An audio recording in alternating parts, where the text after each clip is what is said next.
Pambansang Araw ng Mga Bayani sa Pilipinas. Ang Pambansang Araw ng Mga Bayani, na kilala rin bilang National Heroes Day, ay isang mahalagang pagdiriwang sa Pilipinas na ginugunita tuwing huling Lunes ng Agosto. Layunin ng araw na ito na parangalan ang mga bayaning Pilipino na nag-ambag sa kasaysayan ng bansa at nagbigay ng kanilang buhay para sa kalayaan at kapakanan ng sambayanan. Ang araw na ito ay itinatag noong 1931 sa bisa ng Commonwealth Act No. 3827 na ipinatupad ni Pangulong Emilio Aguinaldo. Ang layunin ay magbigay pugay sa mga bayani ng bansa, hindi lamang sa mga kilalang personalidad kundi pati na rin sa mga simpleng mamamayang nagpakita ng katapangan at pagmamahal sa bayan. Isa sa mga pangunahing bayaning binibigyang diin sa araw na ito ay si Dr. Jose Rizal, ang pambansang bayani ng Pilipinas. Siya ay isang manunulat, doktor, at revolusyonaryo na nagbigay inspirasyon sa mga Pilipino upang ipaglaban ang kanilang karapatan at kalayaan mula sa mga mananakop na Kastila.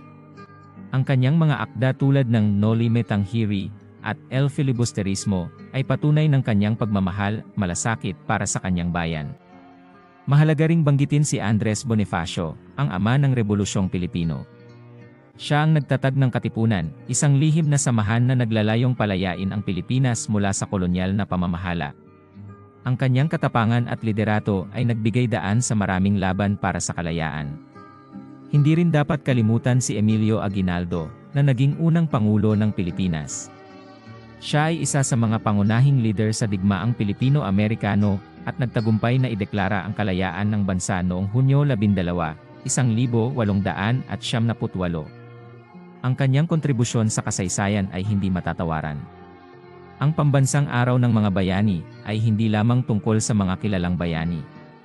Ito rin ay pagkakataon upang kilalanin ang mga hindi kilalang bayani na nagbigay ng kanilang buhay para sa bayan.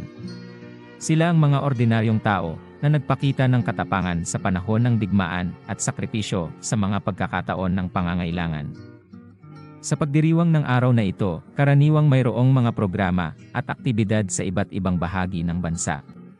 Ang mga paaralan at komunidad ay nagsasagawa ng mga programa upang itaguyod ang pagmamalaki sa pagiging Pilipino at ang kasaysayan ng bayaning Pilipino.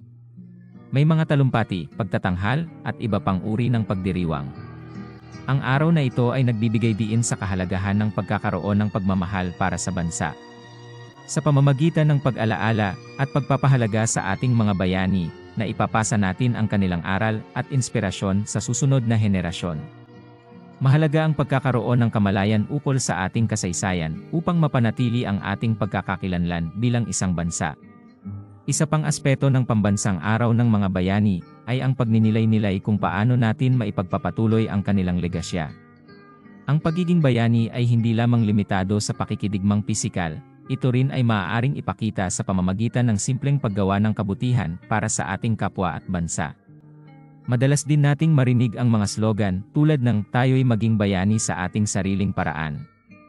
Ang mensaheng ito ay nagpapahiwatig na ang bawat isa sa atin ay may kakayahang gumawa ng mabuti at makapag-ambag sa ikabubuti ng lipunan.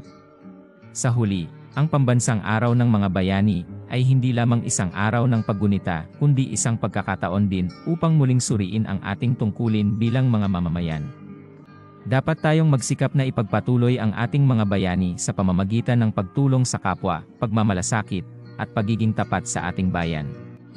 Ang pagdiriwang na ito ay dapat maging paalala sa lahat ng Pilipino, lalo na sa kabataan, na pahalagahan ang kanilang kultura at kasaysayan. Ang kaalaman tungkol sa ating mga bayani at ang kanilang sakripisyo ay may malaking papel sa paghubog ng ating pagkatao bilang isang lahi. Sa paggunita natin ng Pambansang Araw ng Mga Bayani, tayo rin ay hinahamon na tanungin ang ating sarili. Ano ang maaari nating gawin upang maging bayani para sa ating bayan? Sa simpleng paraan, maaari tayong maging inspirasyon para sa iba at itaguyod ang pagmamahal para sa ating bansa. Sa kabuuan, ang Pambansang Araw ng Mga Bayani ay isang mahalagang okasyon na nag-uugnay sa ating nakaraan, kasalukuyan, at hinaharap. Sa pagsasama-sama natin upang parangalan ang ating mga bayani, tayo ay nagiging mas matatag bilang isang bansa at mas handa upang harapin ang mga hamon na darating.